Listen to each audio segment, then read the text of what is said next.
Priatelia, toto video sa fašistickému hlupákovi Matovičovi a tej bande okolo neho nebude páčiť. So zdesením sledujem, ako táto vláda doslova bezprecedentne likviduje Slovenskú republiku. Prázdne frázy o tom, ako ekonomika utrpí, ale musíme ísť ďalej, nezachytávajú správnu podstatu toho, čo sa v skutočnosti deje. Skutočnosťou sú 10 000 ľudských osudov.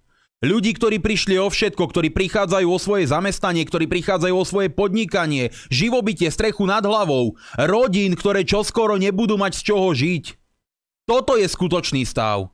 Skutočný stav ekonomiky a zdravotníctva spočíva v tom, že ľuďom sú odkladané operácie, vyšetrenia, hospitalizácie, vďaka ktorým sa im rapidne zhoršuje zdravotný stav s možnými celoživotnými následkami a dokonca aj úmrtiami. Boj proti tomuto koronavírusu dosiahol takú absurdnú úroveň, že o mnoho viac ľudí utrpí následkami devastačných, nezmyselných, chorých a hlúpych opatrení z hlav tejto vlády, než na samotný vírus. Ja jednoducho nedokážem byť ticho, keď vidím, ako táto fašistická odporná banda likviduje ľudí, berie im doslova chlieb priamo od úst, oberá ich aj o posledné zvyšky ich ústavných práv a smeje sa im do tváre, veď sa postarajte o seba ako len chcete, žite z čoho chcete, vláda, štát vám nepomôže, veď my máme predsa svoje veľké tisícové platy, vozíme sa na luxusných štátnych limuzínach, v ktorých si vyvážame nejaké svoje modelky, misky, nám sa žije fajn.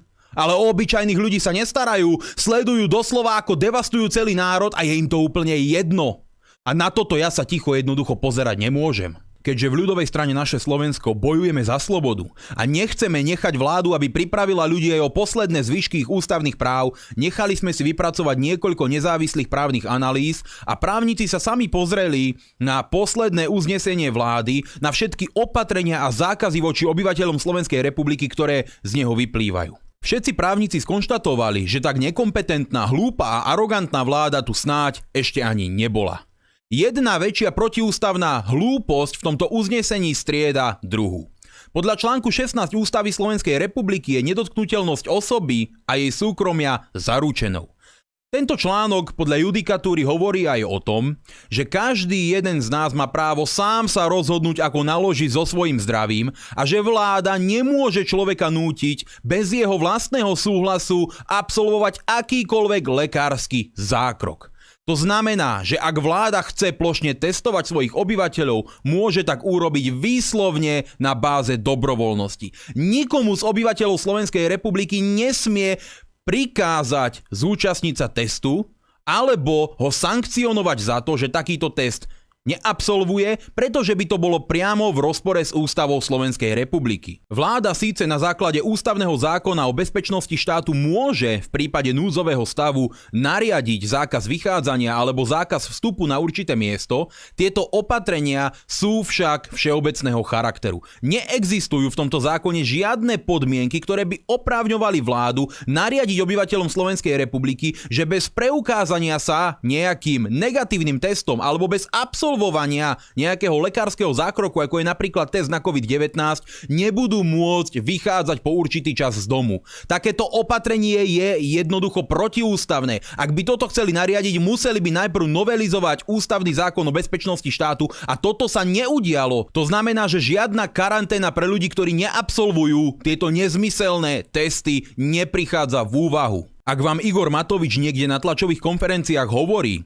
že policajti budú náhodne kontrolovať ľudí pohybujúcich sa na verejnosti a žiadať od nich preukázanie sa negatívnym testom na COVID-19, tak tento človek vôbec ani netuší, čo si ako premiér môže dovoliť, aké má kompetencie a vôbec netuší, čo vlastne hovorí.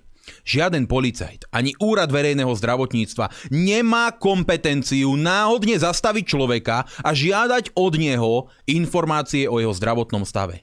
Toto polícii nevyplýva ani zo zákona o policajnom zbore, ani z žiadneho iného osobitného predpisu, na ktorý sa odkazuje. Policajt sa jednoducho nemá čo starať do toho, aký máte zdravotný stav. Nesmie sa vás na ulici pýtať na žiadny COVID test. Takže ak ma na ulici zastaví nejaký policajt a bude ma žiadať informácie o mojom zdravotnom stave alebo prípadne preukázanie sa negatívnym testom na COVID-19, tak mu len zaželám príjemný deň a poprajem príjemnú službu, otočím sa chrbtom a pôjdem ďalej. Žiaden policajt ani úradník si jednoducho tieto informácie odo mňa žiadať nesmie. Je to protiústavné. Každý z nás má právo na ochranu našich informácií o našom vlastnom zdravotnom stave a žiaden takýto zákon ani takáto novela nebude prijatá, pretože by išla priamo do rozporu s ústavou. Policajt proste takúto kompetenciu mať nesmie. Ak však náhodou natrafíte na nejakého premotivovaného policajta, ktorý vám bude tvrdiť, že vám dáva pokutu na základe zákona o ochrane verejného zdravia, tak mu skrátka povedzte, že tento zákon jasne vymedzuje, ktoré orgány verejnej správy môžu na základe jeho znenia vydávať nejaké rozhodnutia. A sú to len orgány verejného zdravotníctva, ako napríklad Ministerstvo zdravotníctva alebo Úrad verejného zdravotníctva. Vláda Slovenskej republiky medzi ne nepatrí. To znamená, že polícia nemôže pokutovať porušenie opatrenia vychádzajúceho zo zákona o ochrane verejného zdravia, keď toto samotné opatrenie nebolo vydané v súlade s týmto zákonom. Sankcionovať porušenie uznesenia vlády na základe zákona o ochrane verejného zdravia nie je možné, pretože vláda nie je subjektom verejného zdravotníctva. A priatelia, neexistuje žiadna právna norma, ktorá by vás nútila nosiť pri sebe nejaký certifikát o COVID teste. Toto je už absurdný do neba volajúci nezmysel, ktorý vzišiel z uznesenia tejto chorej fašistickej vlády. Žiaden COVID test do sebou nosiť nemusíte, žiaden zákon vám to skrátka neprikazuje.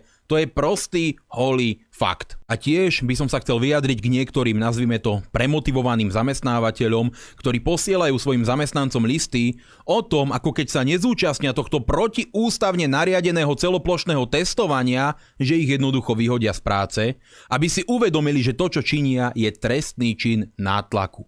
A v prípade, že takýto trestný čin nátlaku robia v núdzovom stave, môže ich to stať niekoľko pekných rokov za mrežami. Aby si uvedomili predtým, než sa začnú vyhrážať ľuďom, čo vlastne činia. Ja viem veľmi dobre, že sa nachádzame v stave úplnej právnej absurdity, kedy vláda tlačí na ľudí jedno opatrenie za druhým, ktoré vydávajú orgány, ktoré na to ani nemajú kompetenciu, na základe zákonov, ktoré to ani neupravujú, pod vyhrážkami, sankciami, ktoré ani nie sú možné. Ale to ešte neznamená, že keď nám vládne fašistická banda, že sa musíme k sebe správať ako nejaký dobytok. Priatelia, toto mi na celej tejto COVID mašinérii vadí najviac. Ľudia sa k sebe začínajú správať doslova ako hyeny. Začínajú sa nenávidieť navzájom, začínajú sa udávať kvôli nejakým rúškam. Tehotné ženy nútia rodiť v rúškach, veď naša spoločnosť sa úplne zbláznila kvôli jednému psychopatovi a zopár médiám, ktoré do nás tlačia neuveriteľnú propagandu. Veď sa len zamyslite nad tým, čo Igor Matovič hovorí. Tvrdí nám, že 7 až 8% populácie, to hovorím podľa jeho vlastných statusov, je pozitívnych na COVID-19. V prípade, že by to bola pravda, tak tu máme 380 000 ľudí, ktorí majú v sebe ten vírus. Úmrtnosť potom vychádza na 0,035%. To znamená 0,03%, čo je menej ako chrípka. To sú oficiálne čísla od vlády a na základe takéhoto vírusu, ktorý má menšiu úmrtnosť ako chrípka, tu likvidujeme celú ekonomiku, ničíme ľudí, správame sa k sebe doslova ako zvieratá. Priatelia, je čas toto zastaviť.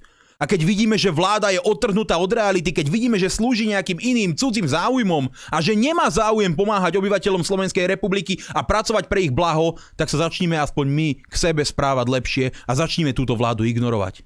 Ak my všetci odmietneme poslúchať jedného narušeného blázna, ktorý by nemal riadiť ani bicykel a nie to ešte štát, tak máme šancu naozaj dopracovať Slovensko k lepším zajtrajškom. Ak sa ale my všetci podujmeme na túto hru, začneme sa nenávidieť, navzájom na seba útočiť v uliciach len preto, že jeden psychopat dostal omylom 25% iba kvôli zúfalstvu ľudí a sľubom, ktoré nikdy nezrealizuje, tak Slovensko speje do záhuby. Priatelia, zamyslite sa nad tým, čo tu hovorím, zamyslite sa nad tým, čo sa deje a prestaňme hrať túto hru. Odmietnime poslušnosť tejto vláde. Jednoducho je čas uvedomiť si, že keď tu niekto odstraňuje demokratický systém riadenia štátu, občiansky odpor je povinnosťou.